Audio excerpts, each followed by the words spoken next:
جو جب defence minister تھا اور فورن منسٹر تھا دبئی سے تنخواہ لے رہا تھا. یہ کبھی سنا ہے کہ دبئی کی کمپنی سے ایک ملک کا فورن منسٹر اور ڈیفنس منسٹر تنخواہ لے؟ اور اس کے بعد وہ بچ بھی جاتا ہے, اس کو کچھ ہوتا بھی نہیں ہے. اور وہ کیونکہ طاقتور حلقوں میں اس کے دوستیاں تھیں, جب وہ الیکشن ہار رہا تھا 2018 میں تو ایک ٹیلی فون کیا, باجوہ صاحب مجھے بچا لو میں ہار رہا ہوں. اور باجوہ صاحب سپر کنگ نے کہا فکر نہ کرو تم جیت جاؤ گے, اور اگلے دن وہ جیت جاتا ہے. تو وہ جس طرح ہمیشہ عورتوں کے خلاف زبان استعمال کرتا ہے, اس نے پھر سے کی.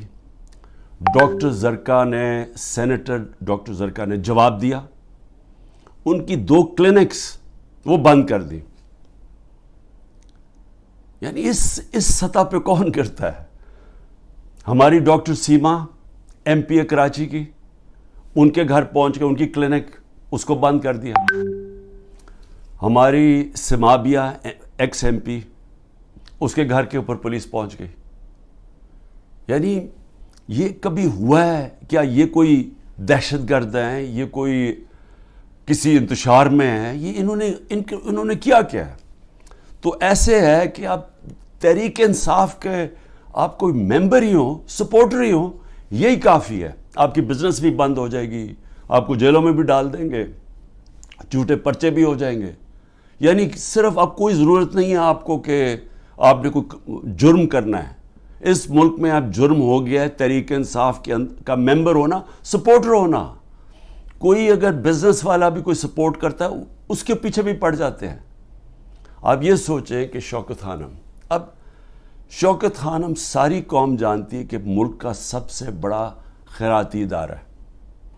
ان کے ہر روز نوٹس آ جاتا ہے کہ جی فلانی ڈاکیومنٹ دکھائیں اور یہ ڈاکیومنٹ دکھائیں, جی وہ بتائیں کہ جناب کس نے ڈونیشنز دی تھیں آپ کو. یعنی ایک یہ نہیں دیکھ رہے کہ اس سے نقصان کس کو ہو رہا ہے. کوئی فکر نہیں ہے کہ ملک کو کیا نقصان ہوگا. جو انہوں نے کیسز میرے اوپر اٹھائے ہوئے ہیں ذرا وہ سن لیں. سب سے جو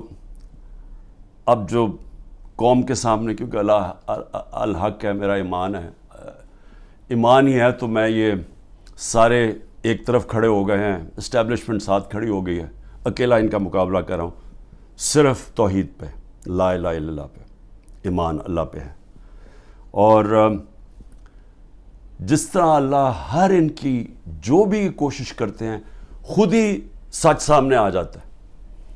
جو انہوں نے میرے اوپر القادر کا کیس کیا, اب القادر کا کیس کیا تھا کہ عمران خان نے جو القادر یونیورسٹی بنائی ہے, جدھر مکمل طور پہ مستحق گھروں سے وہ بچے جو کہ جن کے ماں باپ اعلیٰ تعلیم نہیں افورڈ کر سکتے, وہ سب پڑھ رہے ہیں مفت. اور میں بتا چل رہا ہوں سیرت نبی کو ہم نے بنایا کہ فیوچر لیڈرز بنے, تربیت ہو ان کو, اور ساتھ ساتھ اس کے ٹیکنالوجی بھی. یہ ہے اس کا جو ویژن ہے یونیورسٹی کا. اس کو سامنے لا کے بہت بڑی سکینڈل ہو گئی. اور اب پتہ چلا ہے کہ انہوں نے اپریل 2020 میں تفتیش کی تھی. وہ میں پہلے کہہ چکا ہوں آپ کو, نیشنل کرائم ایجنسی انگلینڈ کو رابطہ تھا نیب کے ساتھ. یہ جو سیٹلمنٹ ہوئی تھی ملک ریاض کی فیملی کی اور این سی اے کی, یہ سارا کچھ نیب کو پتا تھا. اور نیب نے اپریل 2020 میں یہ انکوائری بند کر دی تھی. ایک دفعہ انکوائری بند ہو جائے وہ نہیں کھول سکتے آپ. اور انہوں نے جو سب سے بات جو چھپا لی, جس کے اوپر اصل بات ہونی چاہیے کہ این سی اے نے ملک ریاض کا جو پیسہ تھا وہ فریز کیا کیوں؟ وہ منی لانڈرنگ کی وجہ سے نہیں کیا. وہ انہوں نے کہا کہ ایک ٹرانزیکشن ہوئی, اور یہ سنیں ذرا غور سے, کہ حسن نواز نے پراپرٹی بیچی ملک ریاض کے بیٹے کو, اور وہ جو پراپرٹی بیچی وہ 50 بلین پاؤنڈ کی بیچی. انہوں نے کیوں, نیشنل کرائم ایجنسی انگلینڈ نے کیوں اس کے اوپر ایکشن لیا, اور ایکشن کیا لیا؟ ان کے اکاؤنٹ فریز کر دیے. کیوں کیے؟ کیونکہ پراپرٹی کی قیمت آدھی تھی. انہوں نے دیکھا کہ اس کی قیمت آدھی تھی, یعنی وہ 25 ملین پاؤنڈ کے ارد گرد اس کی قیمت تھی, 50 ملین پاؤنڈ کیسے دے دیا اس پراپرٹی کو؟ نواز شریف تب پرائم منسٹر تھا، یہ 2000 جب ہوا، یہ 16-17 میں جب پرائم منسٹر تھا، تو پرائم منسٹر نے اس وقت اپنا زور لگا کے وہ دگنی قیمت کے اوپر پراپرٹی ملک ریاض کو بیچی۔ یہ پہلے تو یہ بتائیں پیسہ کدھر سے آیا؟ کدھر سے حسن نواز کے پاس اتنا پیسہ آیا؟ جب وہ ملک سے باہر بھاگے ان سے یہ سوال پوچھے گئے نا، کیونکہ بتا ہی نہیں سکتے، پیسہ چوری کا تھا، اور پھر وہ پراپرٹی دگنی قیمت پہ بیچ دیتے ہیں ملک ریاض کو۔ وہ کس لیے بیچی؟ اور وہ اصل کہانی وہ ہے آل قادر کی، اصل وہ اس کے اوپر بات نہیں کر رہے۔ کوئی پوچھ نہیں رہا نواز شریف سے کہ بتائیں جی بیٹے نے یہ پراپرٹی اور آپ کو کیوں اتنی مہنگی پراپرٹی خریدی ملک ریاض نے۔ اور یہ بھی ہو گیا کہ یہ سارا کچھ پتا تھا نیب کو۔ ان کا جو ڈپٹی وائس چیئرمین ہے اس وقت نیب کا، وہ اس کمیٹی میٹنگ میں بیٹھا ہوا تھا جب یہ کیس کلوز کیا گیا ہے۔ مجھے 3 گھنٹے انہوں نے بٹھایا سوال کرتے ہوئے، میرے سے پوچھا، جب ان کو سارے پتا تھا جواب، کیونکہ وہ ڈپٹی چیئرمین کو بھی پتا تھا، پروسیکیوٹر جنرل کو بھی پتا تھا۔ اس وقت جو ڈائریکٹر تھے نیب کے پنڈی میں، منگی صاحب، وہ بھی بیٹھے ہوئے تھے اس میٹنگ پہ، تو ان کے پاس تو منٹس پڑے ہوئے ہیں اس کے۔ تو پھر یہ کیوں میرے اوپر سارا کچھ کیا، اور یہ جو میرا وارنٹ نکالے اور مجھے اریسٹ کیا۔ اور دوسری یہ جو توشہ خانہ ہے، یہ توشہ خانہ ایک عام کیس نہیں چل رہا ہے، یہ ایسے ملٹری ٹرائل چل رہی ہے، یعنی کہ ایک فیئر ٹرائل کا مجھے موقع ہی نہیں دیا جا رہا۔ خیر وہ اس کے اوپر پھر سے میں سب جوڈے سے زیادہ بات نہیں کرتا، لیکن یہ میں کہوں گا کہ میرے سے وہ سوال پوچھے جا رہے ہیں جو آج پاکستان کی تاریخ، 70 سالہ تاریخ میں کبھی کسی سے، جن کو بھی کتنے گفٹس ملی ہیں توشہ خانہ میں، 70 سال سے ملتی ہیں گفٹس، کوئی نئی تو چیز نہیں ہے، کبھی کسی سے وہ سوال نہیں پوچھا کہ جی آپ کو جو توشہ خانہ کی گفٹ ملی تھی وہ آپ نے آگے بیچی کس کو، یا آپ نے گفٹ کس کو کی؟ کبھی کسی سے آج تک یہ پوچھا ہے؟ کبھی کسی سے پوچھا ہے کہ توشہ خانہ جب آپ قیمت ادا کر کے وہ لے لیتے ہیں گفٹ، اس کے بعد آپ کی پراپرٹی آپ جو مرضی کریں؟ بھی آپ کون ہے پوچھنے والا ہے کہ میری پراپرٹی سے میں یہ گفٹ کروں یا میں بیچوں؟ جب تک کہ جو بھی میرا چیز ہو وہ میں ڈکلیئر کروں، تو میرا سارا ڈکلیئرڈ ہے میرے ٹیکس ریٹرنز میں۔ تو وہ سوال پوچھے جا رہے ہیں آج، وہ وجہ اس کی ہے ان کو مل کچھ نہیں رہا۔ یہ 3.5 سال میں جتنا میں پرائم منسٹر رہا ہوں، ان کو یہ 2 چیزیں ملی ہیں، اس کو کرپشن کہہ رہے ہیں، یہ جو توشہ خانہ ہے، اور دوسرا چیز القادر۔ یہ 2 کرپشن کے کیسز میرے پہ ملے ہیں۔ ان 3.5 سال میں جب نواز شریف پرائم منسٹر بنا تھا، 17 اس نے فیکٹریاں بنا چکا تھا 3.5 سالوں میں، اور سرکاری بینکوں سے قرضے لیتا تھا، فیکٹریاں بنا لیتا تھا، اور بعد میں وہ قرضے معاف کروا لیے، اور جو پیسہ دیا وہ 20 سال کے بعد واپس، جو تھوڑا سا اور مارک اپ معاف کروا کے وہ بھی تھوڑا سا پیسہ دیا۔ ان سے کبھی پوچھا؟ زرداری اس ٹائم کے اندر 2 سال میں اس کو 10% ساری دنیا کہنا شروع کر دی تھی کہ ہر چیز پہ کمیشن کماتا تھا۔ تو یہ 2 چیزیں ملی ہیں 3.5 سال میں، اور انشاءاللہ یہ میں ثابت کروں گا جب کیس آگے بڑھے گا، لیکن موقع دینا چاہیے مجھے پوری طرح جواب دینے کا۔ دوسری چیز جس کے اوپر میں بات کرنا چاہتا ہوں وہ ہے کہ یہ جو سائفر کے اندر، اور سائفر کے اندر میں پھر سے واضح کر دوں کہ بڑے کلیئر قانون بنا ہوا ہے۔ سائفر ہوتی ہے فورن آفس کے اندر، جو سیکرٹ کوڈ وہ فورن آفس میں رہتی ہے، یہ انسٹرکشنز ہیں کیبنٹ ڈویژنز کے، اس کے اندر کوئی اور کسی کے پاس وہ جو کوڈ والا سائفر ہے وہ نہیں جا سکتا۔ اور جو میرے پاس آیا تھا وہ مجھے پھر سے بلایا، بڑا اچھا ہے، ایف آئی اے کے سامنے پھر پیش ہوں گا، لیکن جو مجھے کہتے ہیں کہ آپ نے وہ جو سائفر کے اندر چیز لکھی ہوئی تھی وہ پبلک کر دی، وہ پبلک تب ہوئی جب میں نے نیشنل سیکیورٹی کونسل کے سامنے رکھا، جو کہ ملک کا سیکیورٹی کا سب سے بڑا ادارہ ہے۔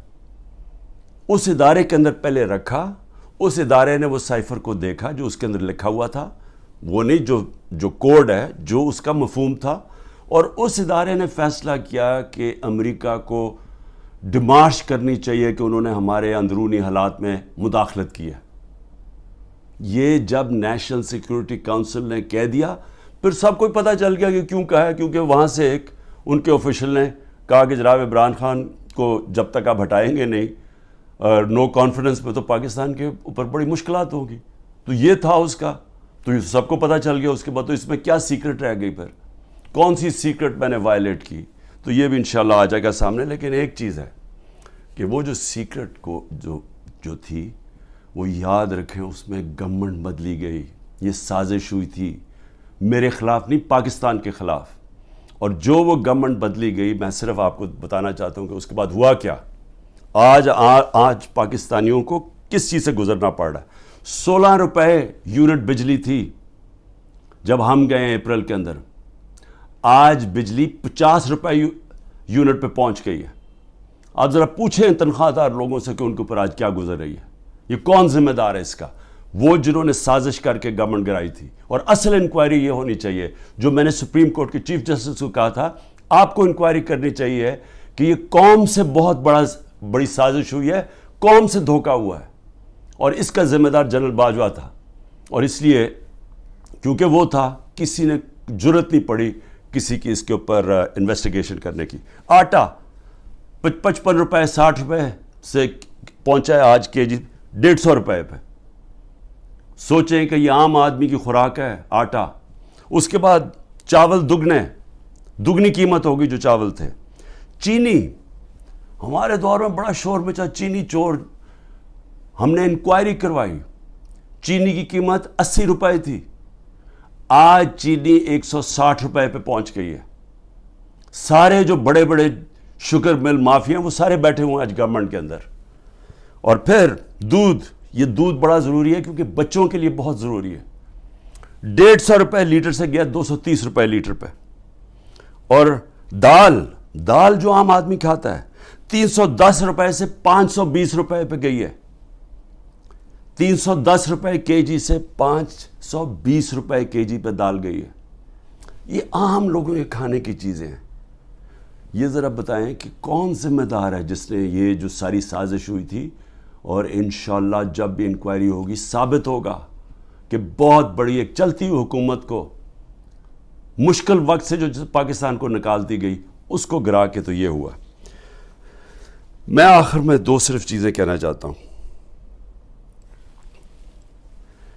ایک تو میرا پیغام ہے، یہ جو پولیس والے، یہ جو نامعلوم افراد عام پلین کپڑوں کے اندر گھس جاتے ہیں لوگوں کے گھروں میں، سارا گھر توڑتے ہیں، چوری کر لیتے ہیں، جو تشدد کرتے ہیں لوگوں پہ، جو ظلم کرتے ہیں، ٹارچر کرتے ہیں لوگوں کو جیلوں کے اندر، جنہوں نے سوشل میڈیا کے بچوں کو صرف ٹویٹس کے اوپر اٹھا لیا اور ان کو تشدد کر کے واپس بھیجا، جو صحافیوں کے اوپر ظلم کر رہے ہیں. عمران ریاض جو ابھی تک غائب ہے، پتہ نہیں کہ کدھر وہ گیا ہوا ہے. عدالتوں بھی بے بس ہو گئی ہیں، عدالتوں کے پاس بھی وہ بھی ہاتھ کھڑے کر دیے کہ جی وہ پروڈیوس کرو. ایک صحافی صرف اس لیے، اس نے تو کوئی توڑ پھوڑ نہیں کی تھی، لیکن صرف اس لیے کہ وہ ظلم کے سامنے سچ بول رہا تھا، اس کو اٹھا لیا. 4 پاکستان کے ٹاپ صحافی ملک سے باہر گئے ہوئے ہیں، ملک چھوڑ کے چلے گئے کیونکہ وہ سچ نہیں بول سکتے تھے. اور ان کے اوپر یہی قسم کا جو عمران کو پہلے اس کے اوپر تشدد کیا، پھر جو اب اس کو غائب کیا ہوا ہے، خوف پھیلایا ہوا ہے. باقی سارا میڈیا کنٹرول میں ہے. صرف وہ تب بول سکتے ہیں اگر عمران خان کی کوئی برائی ہو، پروپیگنڈا، وہ بول سکتے ہیں. وہ کوئی سچ نہیں بول سکتا آج. اور مجھے افسوس یہ ہے کہ ان میں سے جو ہم بڑے بڑے نام سمجھتے تھے کہ وہ صحاف کے لیے ان کی بڑی قربانیاں ہیں، وہ بھی آج گھٹنے ٹیک کے سامنے بیٹھے ہوئے ہیں. لیکن مجھے افسوس اور ہے ہیومن رائٹس آرگنائزیشنز پہ. مجھے افسوس ہے جو کہتی ہیں ہم عورتوں کے لیے NGOs بنے ہوئے ہیں، ہم عورتوں کے لیے حقوق کے لیے کھڑے ہیں. یہ واحد پارٹی ہے پاکستان کی تاریخ میں جس نے پہلی دفعہ خواتین کو پولیٹکس میں لے کے آئیں. انہوں نے شرکت کرنی شروع کی، جلسوں کے اندر عورتیں آئیں، فیملیز آئیں. یہ پہلی دفعہ ہوا ہے ہمارے ملک میں. یہ خوشائن چیز ہے کہ ملک کی جتنی بڑی پارٹیسپیشن ہوگی پولیٹکس کے اندر، اتنا بہتر وہ احتساب کریں گے حکمرانوں کا. جتنی زیادہ بڑی ٹرن آؤٹ ہوگی اس کا مطلب کہ عوام نظر رکھ رہے ہیں حکمرانوں کے اوپر. تو اصل تو ڈیموکریسی کا مطلب ہی یہ ہے کہ عوام احتساب کرتی ہے جو حکومت کرتے ہیں وہ دیکھتی ہیں ان کا. تو عوام تو آج پہلی دفعہ نکل رہی ہے, اس طرح ٹرن آؤٹ ہو رہا ہے, عورتیں نکل رہی ہیں, اور ان عورتوں کے اوپر جان کے یہ تشدد کیا جا رہا ہے باقی عورتوں کو ڈرانے کے لیے کہ وہ نہ گھروں سے نکلیں, کہ وہ چپ کر کے سہم کے بیٹھ جائیں. تو کدھر گئی ہیں ہیومن رائٹس جو عورتوں کو ریپرزینٹ کرتی تھیں؟ کدھر ہیں وہ عورتیں؟ کیوں نہیں بول رہی کہ یہ جو ظلم ہو رہا ہے ان عورتوں کے اوپر؟ وہ بیچاری صنم اور طیبہ, وہ تو تحریک انصاف میں ان کا کوئی عہدہ نہیں ہے, ان کو جیلوں میں ڈالا ہوا ہے. وہ صنم کے خامد آیا, اس کو پکڑ کے لے گئے. اب ان کا گھر میں بچہ ہے, وہ کیا کرے گا؟ دونوں کو پکڑ کے لے گئے. عمر چیمہ اس کی بیوی, میں پھر سے کہتا ہوں, وہ کینسر کی سفرر ہے, کینسر کی سے اس کو پکڑ کے جیل میں ڈال دیا, صرف اور صرف دہشت پھیلانے کے لیے کہ عورتیں گھروں سے نہ نکلیں. اور پھر سے کہ نہ یہاں بول رہی ہیں نہ باہر. بڑی فکر ہے افغانستان کی عورتوں کی, بہت فکر ہے. اور ہے ٹھیک ہے کہ اسکولوں میں سب سے زیادہ ملک کی بہتری ہوتی ہے جب عورتیں پڑھی لکھی ہوتی ہیں, اور پاکستان میں تو خاص طور پہ جب آپ کی آبادی تیزی سے بڑھ رہی ہو تو اس کو روکتا ہی ہے کہ پڑھی لکھی, جب آپ کی بچیاں پڑھی لکھی ہوتی ہیں, عورتیں پڑھی لکھی ہوتی ہیں. لیکن کیوں فکر نہیں ہے کہ یہ پاکستان کی عورتوں سے کیا ہو رہا ہے؟ تو ایک تو یہ ہے. میں آخر میں صرف یہ کہنا چاہتا تھا کہ جو مرضی آپ کر لیں, یہ آپ جو سب کچھ کر رہے ہیں, یہ جو سارا دہشت پھیلائی ہوئی ہے اور لوگوں کو جیلوں میں ڈالا ہوا ہے اور گھروں میں یہ توڑ پھوڑ کر رہے ہیں, یہ آج میرا دن یاد رکھ لیں, جب بھی الیکشن ہوگا آپ تحریک انصاف کو روک ہی نہیں سکتے. کیونکہ آپ لوگ اگر سہم بھی گئے نا, دلوں کے اندر ان جو فیصلے اور ذہنوں میں کر بیٹھے ہیں وہ اس سے نہیں پیچھے ہٹنے لگے. جب ایک آبادی ایک طرف آ کے کھڑی ہو جاتی ہے, قوم کھڑی ہو جاتی ہے, کوئی دنیا کی پاور اس کو روک نہیں سکتی. یہ صرف عارضی طور پہ آپ تھوڑی دیر لوگوں کو سہم جائیں گے, ڈر جائیں گے. میں چیلنج کرتا ہوں کہ جب بھی الیکشن ہوں گے آپ ڈیلے بھی کر دیں, ابھی ڈرے ہوئے ہیں کہ جی ابھی نہ کرو الیکشن, آپ اگلے مارچ کر دیں. میں آپ کو چیلنج کرتا ہوں کہ تحریک انصاف سویپ کرے گی الیکشن انشاءاللہ. مجھے جیل میں ڈال دیں, ڈسکوالیفائی کر دیں, جیتنا تحریک انصاف نے, کیونکہ قوم فیصلہ کر بیٹھی ہے. اور یہ جتنے آپ حربے استعمال کر رہے ہیں, آپ تحریک انصاف کا ووٹ بینک اور بڑھتا جا رہا ہے. لوگ بیوقوف تو نہیں ہیں, قوم تو دیکھ رہی ہے کیا ہو رہا ہے, اور قوم کے اندر غصہ ہے. ایک معاشی طور پہ ان کا قتل کر دیا ہے, ایک مہنگائی ان کو لے بیٹھی ہے, ایک یہ 30 سال سے وہ شکلیں دیکھ رہی ہیں جو ملک کو لوٹ کے پیسہ باہر ان کا پڑا ہوا ہے, اور پھر ان کے اوپر خوف طاری کیا ہوا ہے کہ جناب ہم آپ مایوسی پھیلائی ہوئی ہے کہ تحریک انصاف جیت نہیں سکتی. عمران خان کے اوپر کانٹا مارا ہوا ہے. کانٹا صرف عوام کسی کے اوپر مارتی ہے, اور کوئی بھی انشاءاللہ جب بھی الیکشن ہوگا, کوئی بھی جب عوام کی رائے طے کر لیتی ہے, فیصلہ کر لیتی ہے عوام, آج تک دنیا کی تاریخ میں عوام کے خلاف کوئی نہیں جیتا. پاکستان زندہ باد.